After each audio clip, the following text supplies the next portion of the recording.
সূরা ইউনুস। রহমান রহিম আল্লাহর নামে। আলিফ লাম র। এগুলো হচ্ছে একটি জ্ঞান গর্ভ গ্রন্থের আয়াত।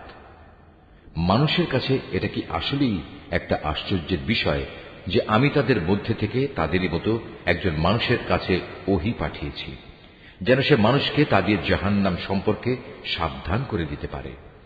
আবার যারা এ ওহীর উপর ঈমান আনে তাদের এ মর্মে সুসংবাদও দিতে পারে যে তাদের জন্য তাদের মালিকের কাছে উঁচু মর্যাদা রয়েছে। কাফেররা এমনি আশ্চর্যান্বিত হয়ে পড়ল যে তারা বলল, অবশ্যই এ ব্যক্তি একজন সুদক্ষ জাদুকর। হে মানুষ, তোমাদের মালিক হচ্ছেন আল্লাহ তাআলা, যিনি আকাশমণ্ডলী ও পৃথিবীকে 6 দিনে পয়দা করেছেন। অতঃপর তিনি আরশে সমাসীন হন। তিনি এর যাবতীয় কাজ স্বহস্তে নিয়ন্ত্রণ করেন। কেউই তাঁর অনুমতি ছাড়া কারো জন্য সুপারিশকারী হতে পারে না। এই হচ্ছেন তোমাদের মালিক আল্লাহ তাআলা।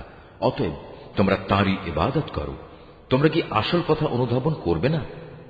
মৃত্যুর পর তোমাদের সবার ফিরে যাবার জায়গা হবে একমাত্র তাঁর কাছে।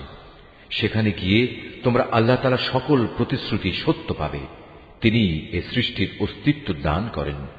মৃত্যুর পর তিনি আবার তাকে তার জীবন ফিরিয়ে দেবেন, যাতে করে যারা তার উপর ঈমান আনে, ভালো কাজ করে, যথার্থ ইনসাফের সাথে তিনি তাদের কাজের বিনিময় দান করতে পারেন এবং একথাটাও পরিষ্কার করে দিতে পারেন। যারা আল্লাহ তাআলাকে অস্বীকার করে তাদের জন্য উত্তপ্ত পানীয় ও কঠিন শাস্তি রয়েছে, কেননা তারা পরকালের এ শাস্তি অস্বীকার করত। সে মহান আল্লাহ তাআলা সূর্যকে প্রখর তেজোদ্দীপ্ত করে বানিয়েছেন এবং চাঁদকে বানিয়েছেন জ্যোতির্ময়। অতঃপর আকাশে তার জন্য কিছু মঞ্জিল তিনি নির্দিষ্ট করে দিয়েছেন, যাতে করে এর নিয়ম দ্বারা তোমরা বছরের গণনা এবং দিন তারিখের হিসাবটা জানতে পারো।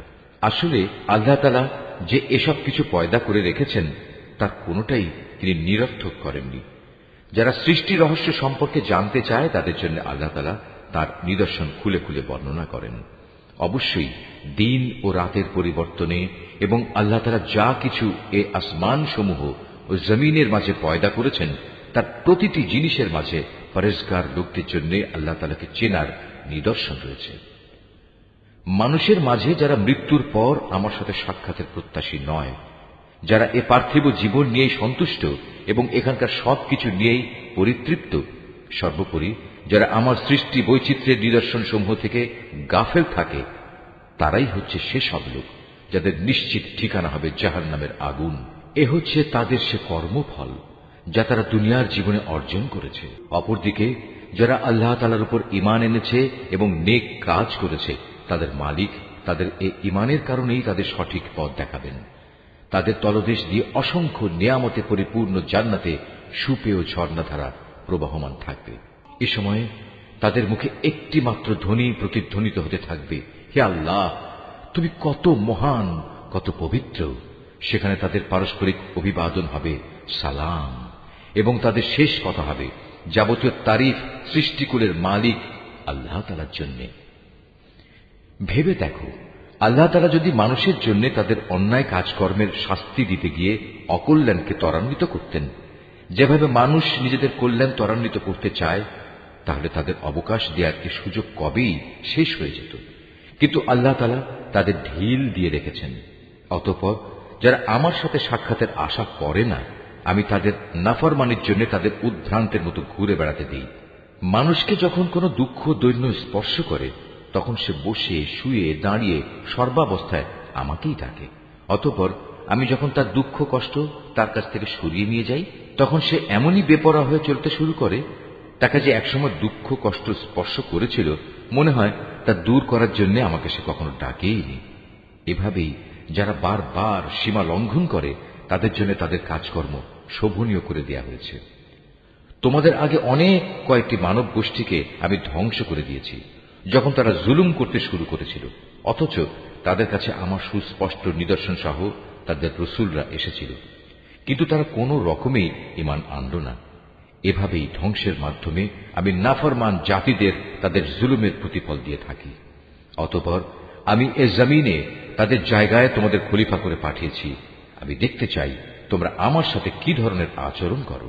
হে নবী, যখন আমার সুস্পষ্ট আয়াতসমূহ তাদের পড়ে শোনানো হয়, তখন তাদের মধ্যে যারা আমার সাথে মৃত্যুর পর কোন রকম দেখা সাক্ষাতের আশা করে না, তারা ঔদ্ধত্যের সাথে তোমাকে বলে, এছাড়া অন্য কোনো কোরআন নিয়ে এসো কিংবা একে বদলে দাও।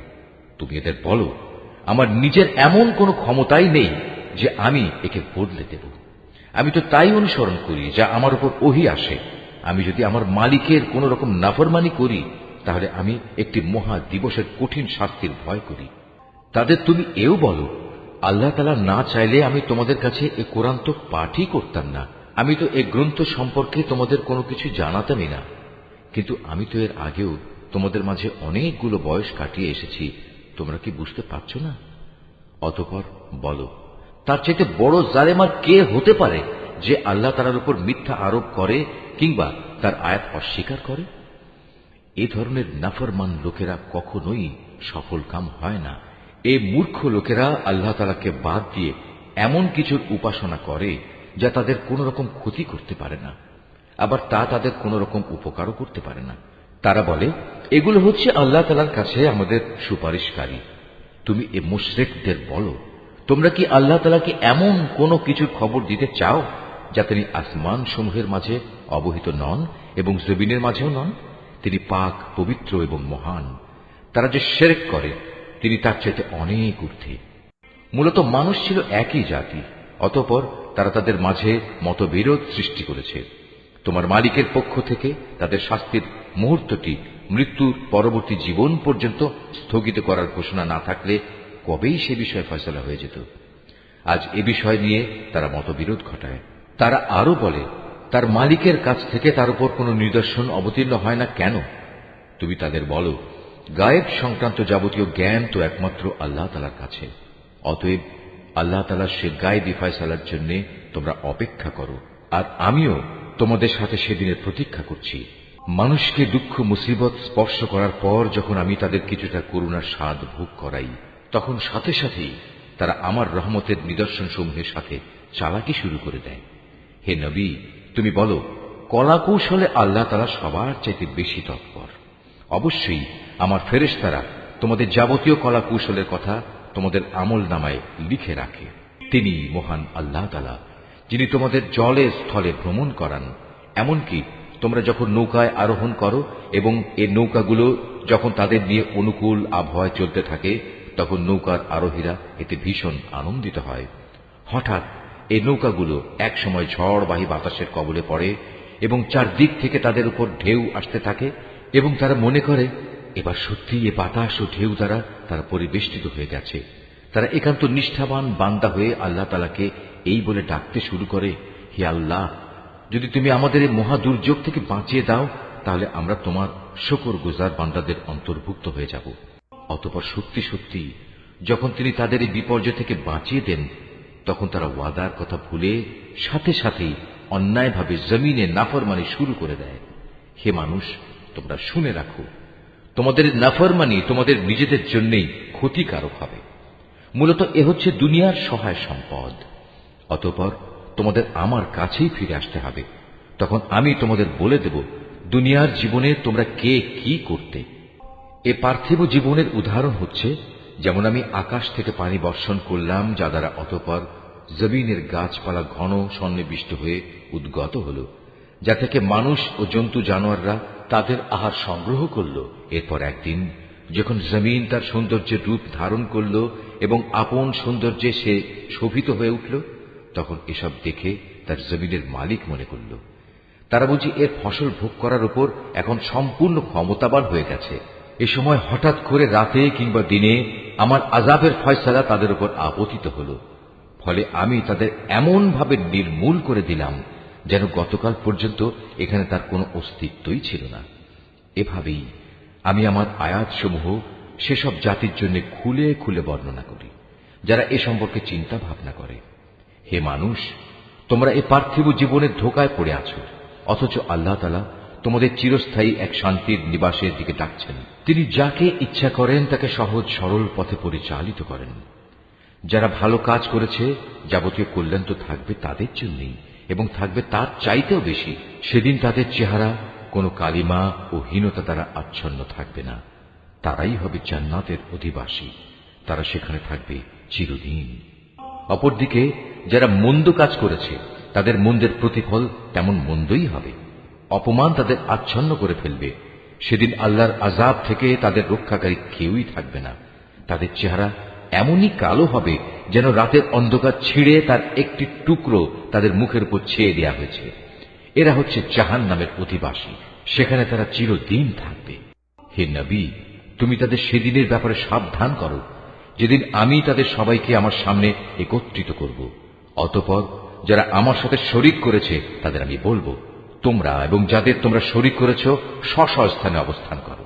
এরপর আমি তাদের এক দলকে আরেক দল থেকে আলাদা করে দেব এবং যাদের তারা শরীক করেছিল তারা বলবে, না, তোমরা তো কখনো আমাদের উপাসনা করতে না। আজ আল্লাহ তাআলাই আমাদের এবং তোমাদের মাঝে সাক্ষ্য প্রদানকারী হিসেবে যথেষ্ট হবেন।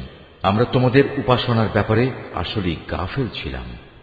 এভাবেই সেদিন প্রত্যেক ব্যক্তি নিজের কর্মফল যা সে করে এসেছে পুরোপুরি জানতে পারবে এবং সবাইকে তাদের আসল মালিক আল্লাহ তাআলার কাছে ফিরিয়ে নেওয়া হবে। দুনিয়ায় তারা যেসব মিথ্যা ও অলীক কথাবার্তা আল্লাহ তাআলা সম্পর্কে উদ্ভাবন করত, নিমেষেই তা তাদের কাছ থেকে হারিয়ে যাবে। হে নবী, তুমি বলো, সে কে যে তোমাদের আসমান ও জমিন থেকে জীবিকা সরবরাহ করে? অথবা তোমাদের শোনা ও দেখার ক্ষমতা কার কর্তৃত্বাধীন? কে আছে এমন যে জীবিতকে মৃত থেকে আবার মৃতকে জীবিত থেকে বের করে আনে? কে আছে এমন যে এসব কিছুর পরিকল্পনা প্রণয়ন করে? তাদের এসব প্রশ্ন করলে তারা সাথে সাথেই বলে উঠবে, হ্যাঁ, অবশ্যই আল্লাহ। তুমি তাদের বলো, যদি তাই হয় তাহলে সত্য অস্বীকার করার পরিণামকে কি তোমরা ভয় করবে না? তিনি আল্লাহ তাআলা, তিনি তোমাদের আসল মালিক। সত্য আসার পর তাকে না মানা গুমরাহি নয়তো আর কি? সুতরাং তাকে বাদ দিয়ে বলো, তোমরা কোন দিকে ধাবিত হচ্ছ? এভাবেই যারা নাফরমানি করেছে তাদের উপর তোমার মালিকের সে কথাই সত্য বলে প্রমাণিত হল যে এরা কখনো ঈমান আনবে না। তুমি তাদের আরো বলো, তোমাদের বানানো এসব শরীকদের মধ্যে এমন কেউ কি আছে যে প্রথমবার বানাতে পেরেছিল অতঃপর মৃত্যুর পর আবারও তা তৈরি করতে পারবে? তুমি বলো, আল্লাহ তাআলাই সৃষ্টিকে প্রথম অস্তিত্ব প্রদান করেন, অতঃপর দ্বিতীয়বার তিনিই তাতে পুনরায় জীবন দান করেন। এরপরেও তোমরা কেন বারবার সত্য থেকে বিচ্যুত হচ্ছ? তাদের আরো বলো, তোমাদের বানানো শরীকদের মধ্যে এমন কে আছে যে মানুষকে সঠিক পথ দেখাতে পারে? তুমি বলো, হ্যাঁ, আল্লাহ তাআলাই সঠিক পথ দেখাতে পারেন। যিনি সঠিক পথ দেখান তিনি অনুসরণের বেশি যোগ্য না সে ব্যক্তি যে নিজেই কোনো পথের সন্ধান পায় না যতক্ষণ না তাকে সে পথের সন্ধান দেয়া হয়? তোমাদের একই হলো, কেমন ধরনের ফয়সালা করো তোমরা? তাদের অধিকাংশ ব্যক্তি নিজেদের আন্দাজ অনুমানের অনুসরণ করে, আর সত্যের পরিবর্তে আন্দাজ অনুমান তো কোনো কাজে আসে না। আল্লাহ তাআলা অবশ্যই ওদের কর্মকাণ্ড সম্পর্কে পূর্ণাঙ্গ ওয়াকিবহাল রয়েছেন। এ কোরআন এমন কোন গ্রন্থ নয় যে আল্লাহর ওহী ব্যতিরেকে কারো ইচ্ছা মাফিক বানিয়ে নেওয়া যাবে, বরং এ গ্রন্থ সেসব গ্রন্থের সত্যবাদিতার সাক্ষ্য প্রদান করে যা এর আগে নাজিল হয়েছিল। এতে কোনো সন্দেহ নেই, এটা হচ্ছে সৃষ্টিকুলের মালিক আল্লাহ তাআলার সত্য বিধানসমূহের বিশদ ব্যাখ্যা। তারা কি একথা বলে, এ ব্যক্তি মুহাম্মদ এ গ্রন্থটি রচনা করে নিয়েছে? হে নবী, তুমি এদের বলো, তোমরা তোমাদের দাবিতে যদি সত্যবাদী হও তাহলে তোমরাও এমনই ধরনের একটি সূরা বানিয়ে নিয়ে এসো এবং এ ব্যাপারে আল্লাহ তাআলা ছাড়া আর যাদের যাদের তোমরা ডাকতে চাও ডেকে তাদেরও সাহায্য নাও। আসল কথা হচ্ছে, যে বিষয়ে তারা তাদের জ্ঞান দিয়ে আয়ত্ত করতে পারল না কিংবা মানবীয় জ্ঞান বিজ্ঞানের সীমাবদ্ধতার কারণে যার ব্যাখ্যা এখনো তাদের পর্যন্ত পৌঁছয়নি, তারা তাই অস্বীকার করে বসল। তাদের পূর্ববর্তী মানুষরাও এভাবে অস্বীকার করেছিল। আজ দেখো এই অস্বীকারী জালেমদের পরিণাম কি হয়েছে। তাদের মধ্যে কিছু লোক এই গ্রন্থের উপর ঈমান আনবে, আবার কিছু আছে যারা এতে ঈমান আনবে না। জেনে রেখো, তোমার মালিক কিন্তু এই বিপর্যয় সৃষ্টিকারীদের ভালো করেই জানেন। এত বলা কওয়া সত্ত্বেও তারা যদি তোমাকে মিথ্যা প্রতিপন্ন করতেই থাকে তাহলে তুমি তাদের বলে দাও, দেখো, আমার কাজকর্মের দায়িত্ব আমার উপর আর তোমাদের কাজকর্মের দায়িত্ব তোমাদের উপর। আমি যা কিছু করছি তার জন্য তোমরা দায়ী নাও, আবার তোমরা যা করো তার জন্য আমি দায়ী নই।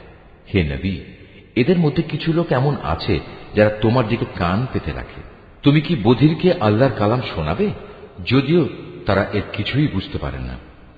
আবার ওদের মধ্যে কেউ কেউ আছে যারা তোমার দিকে তাকিয়ে থাকে, কিন্তু তুমি কি অন্ধকে পথ দেখাবে, যদিও তারা নিজেরা এর কিছুই দেখতে পায় না?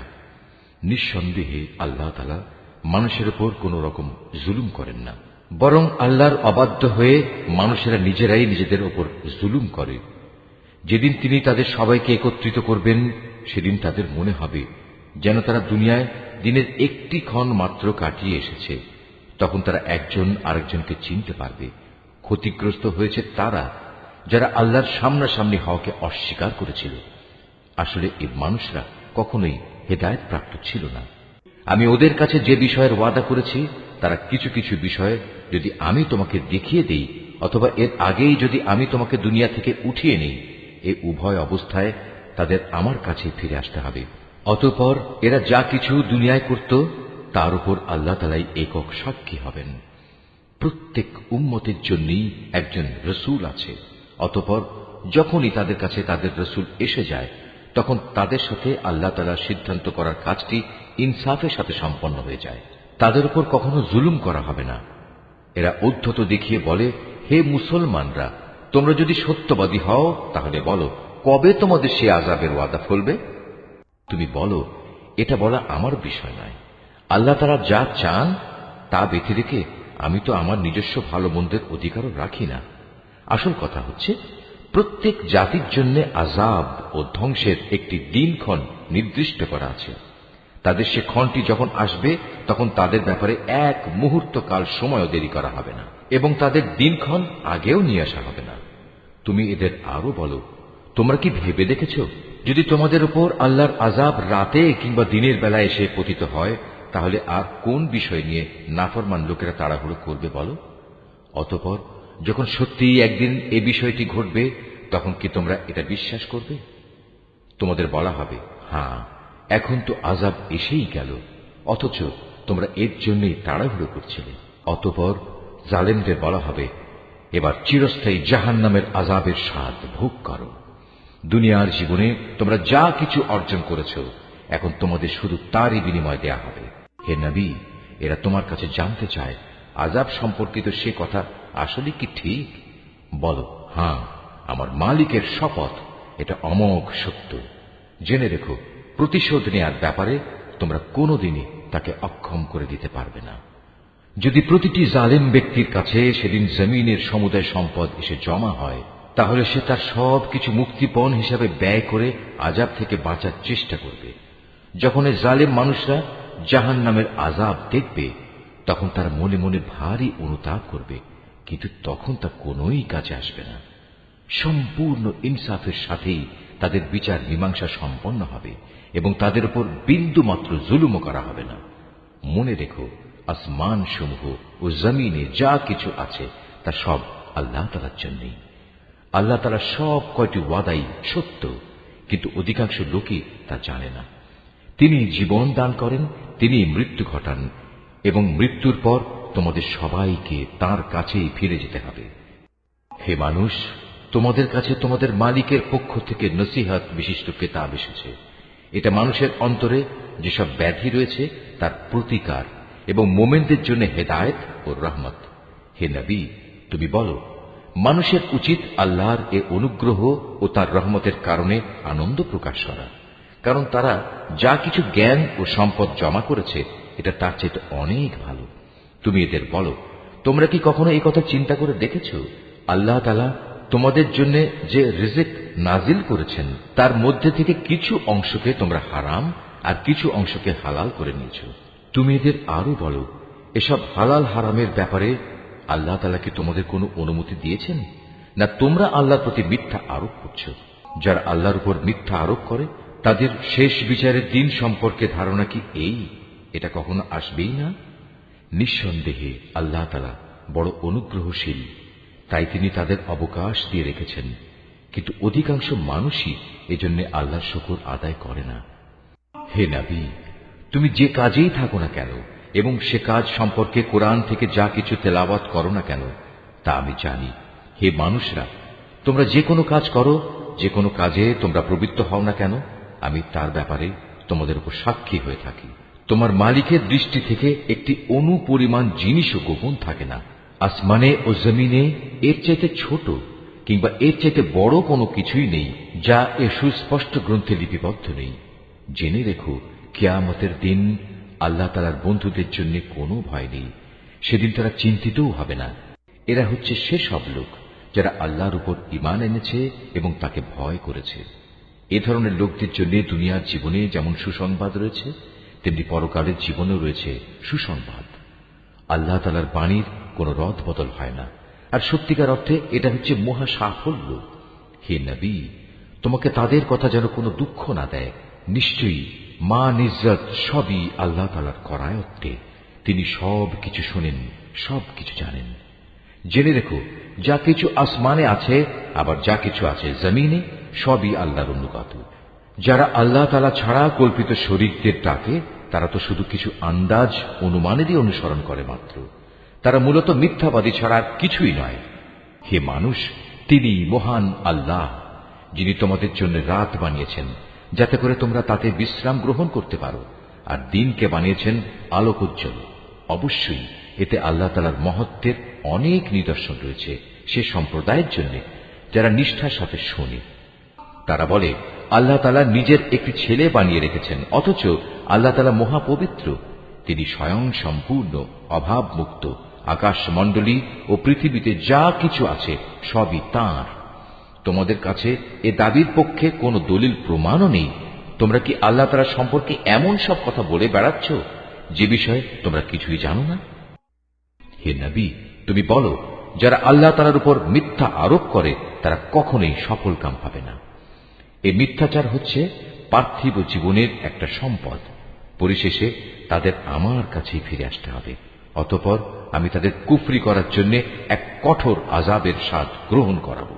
হে নবী, ওদের কাছে তুমি নূহের কাহিনী শোনাও, যখন সে তার জাতিকে বলেছিল, হে আমার জাতি, যদি তোমাদের উপর আমার অবস্থিতি ও আল্লাহর আয়াতসমূহ দ্বারা আমার উপদেশ প্রদান খুব দুঃসহ মনে হয়, তবে শুনে রাখো, আমি সম্পূর্ণরূপে আল্লাহর উপর ভরসা করি। অতঃপর তোমরা যাদের আমার সাথে শরীক বানাচ্ছ, তাদের সবাইকে একত্রিত করে আমার বিরুদ্ধে তোমাদের পরিকল্পনা চূড়ান্ত করে নাও। দেখে নাও যেন সে পরিকল্পনার কোনো বিষয় তোমাদের দৃষ্টির আড়ালে না থাকে।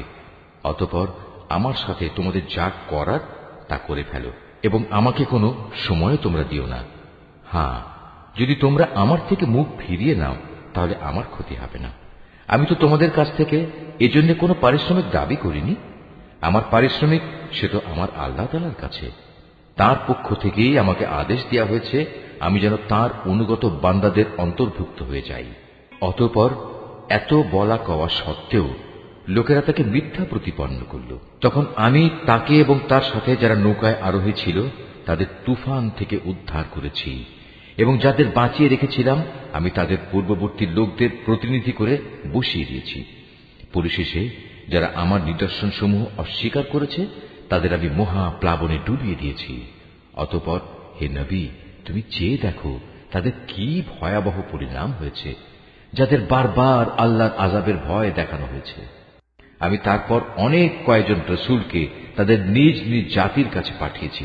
তারা সবাই সুস্পষ্ট প্রমাণসমূহ নিয়ে নিজ জাতির কাছে এসেছে, কিন্তু এমনটি হয়নি যে আগের লোকেরা ইতিপূর্বে যা অস্বীকার করেছিল তার উপর এরা ঈমান আনবে। এভাবে যারা নাফরমানিতে সীমা লঙ্ঘন করে তাদের দিলে আমি মোহর মেরে দিই। তাদের পর আমি আমার সুস্পষ্ট নিদর্শন নিয়ে মূসা ও হারুনকে ফেরাউন এবং তার পরিষদবর্গের কাছে পাঠিয়েছি, কিন্তু তারা সবাই অহংকার করল। আসলে তারা ছিল বড়ই নাফরমান জাতি। আমার পক্ষ থেকে সত্য যখন তাদের কাছে এলো তখন ওরা বলল, নিশ্চয়ই এ হচ্ছে সুস্পষ্ট জাদু। মূসা বলল, তোমরা কি সত্য সম্পর্কে এসব বাজে কথা বলছো যখন তা তোমাদের কাছে প্রমাণসহ এসে গেছে? তোমরা কি মনে করো এটা আসলে জাদু? অথচ জাদুকররা কখনোই সফল কাম হয় না। তারা বলল, তোমরা কি এ উদ্দেশ্যে আমাদের কাছে এসেছো যে যা কিছুর উপর আমরা আমাদের বাপ দাদাদের পেয়েছি তা থেকে তোমরা আমাদের বিচ্যুত করে দেবে এবং আমাদের এ ভূখণ্ডে তোমাদের দু ভাইয়ের প্রতিপত্তি প্রতিষ্ঠিত হয়ে যাবে? না, তা কিছুতেই হবে না। আমরা তোমাদের দুজনের উপর কখনো ঈমান আনব না। এবার ফেরাউন নিজের দলবলকে বলল, তোমরা আমার কাছে রাজ্যের সব সুদক্ষ জাদুকরদের নিয়ে এসো। অতঃপর ফেরাউনের নির্দেশে জাদুকররা যখন এসে হাজির হল, তখন মুসা তাদের লক্ষ্য করে বলল, তোমাদের যা নিক্ষেপ করার তা তোমরা নিক্ষেপ করো। তারা যখন তাদের জাদুর বাণ নিক্ষেপ করল, তখন মুসা বলল, তোমরা যা নিয়ে এসেছ তা হচ্ছে আসলেই জাদু। দেখবে অচিরেই আল্লাহ তাআলা তা ব্যর্থ করে দেবেন। আল্লাহ তাআলা কখনো ফাসাদ সৃষ্টিকারীদের কাজকর্ম শুধরে দেন না। আল্লাহ তাআলা স্বীয় বাণী দ্বারা সত্যকে সত্য বলে প্রতিষ্ঠিত করেন, যদিও নাফরমান মানুষরা একে খুবই অপ্রীতিকর মনে করে।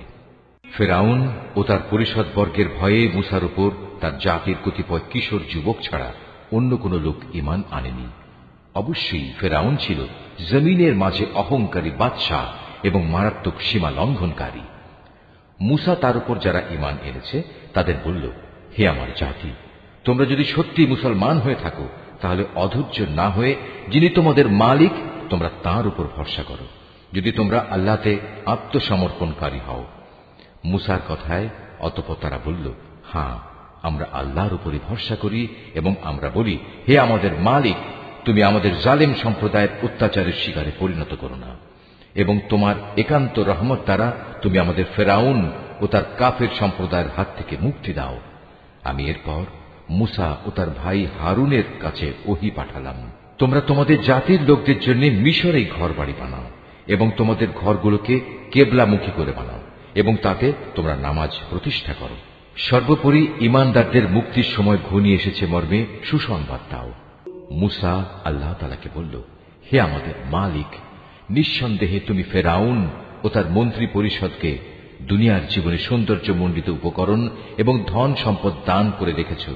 এটা কি এজন্যে, হে আমাদের মালিক, তারা এ দিয়ে জনপদের মানুষকে তোমার পথ থেকে গোমরা করে দেবে?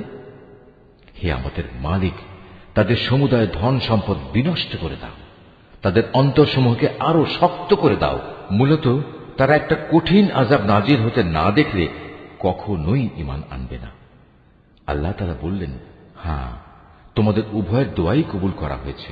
অতএব তোমরা দ্বীনের উপর সুদৃঢ় হয়ে দাঁড়িয়ে থাকো। তোমরা দুজন কখনো সেসব লোকের কথার অনুসরণ করো না যারা কিছুই জানে না। অতঃপর ঘটনা এমন হল, আমি বনী ইসরায়েলদের সাগর পার করিয়ে দিলাম। এরপর ফেরাউন ও তার সৈন্য সামন্ত বিদ্বেষ পরায়ণতা ও সীমা লঙ্ঘন করার জন্য তাদের পিছু নিল।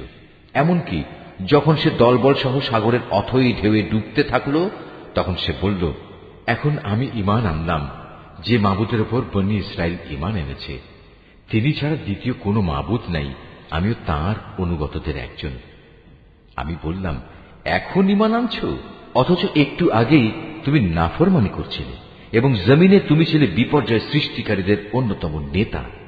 আজ তো আমি তোমাকে অর্থাৎ তোমার লাশকেই বাঁচিয়ে রাখব, যাতে করে তুমি তোমার লাশ পরবর্তী প্রজন্মের জন্য একটা বড় আকারের নিদর্শন হয়ে থাকতে পারো।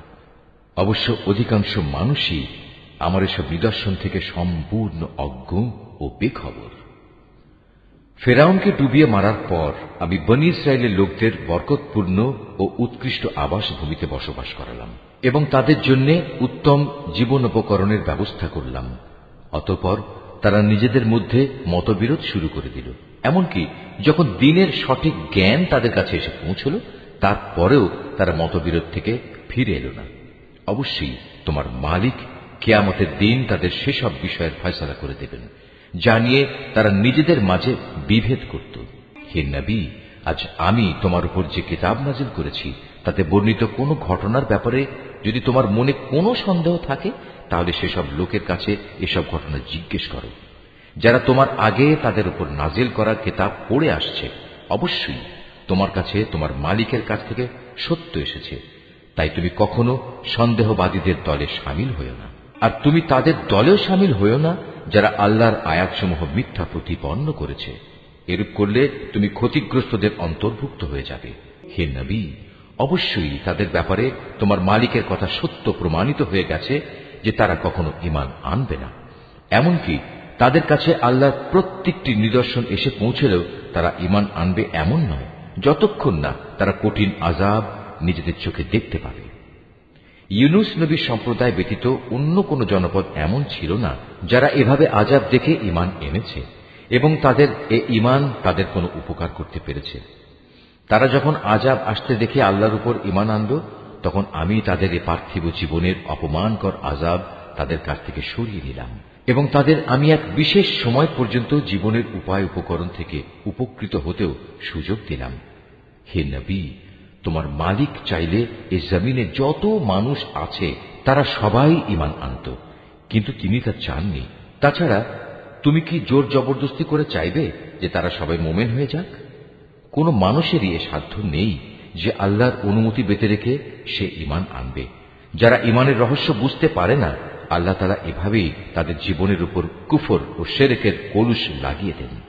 হে নবী, তুমি বলো, তোমরা দেখো আসমান সমূহ ও জমিনে কি কি জিনিস রয়েছে, কিন্তু যারা ঈমানই আনবে না তাদের জন্য আল্লাহর এসব নিদর্শন ও পরকালের সাবধান বাণী কোনই উপকারে আসে না।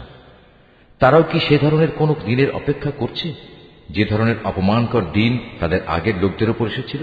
যদি তাই হয় তাহলে তুমি বলো, তোমরা সেদিনের অপেক্ষা করো, আমিও তোমাদের সাথে অপেক্ষা করতে থাকব। অতঃপর যখন আযাবের সময় আসে তখন আমি আমার রসুলদের সেই আযাব থেকে বাঁচিয়ে দেই এবং তাদেরও বাঁচিয়ে দেই যারা ঈমান আনে। এভাবেই আমি আমার উপর এটা কর্তব্য করে নিয়েছি যে আমি মোমেনদের আযাব থেকে উদ্ধার করি। হে নবী, তুমি লোকদের বলো, হে মানুষরা, তোমরা যদি আমার আনিত দ্বীন সম্পর্কে কোনো সন্দেহ করো তাহলে শুনে রাখো, আল্লাহ তাআলা ছাড়া অন্য যাদের তোমরা ইবাদত করো আমি তাদের ইবাদত করি না। আমি তো বরং তার মহান সত্তার ইবাদত করি যিনি তোমাদের মৃত্যু ঘটান। আমাকে আরো আদেশ দেয়া হয়েছে আমি যেন মোমেনদের অন্তর্ভুক্ত থাকি। আমাকে আরো বলা হয়েছে, তুমি আল্লাহর দ্বীনের জন্য একনিষ্ঠভাবে নিজের চেহারা প্রতিষ্ঠিত করো এবং কখনো তুমি মুশরিকদের দলে শামিল হও না।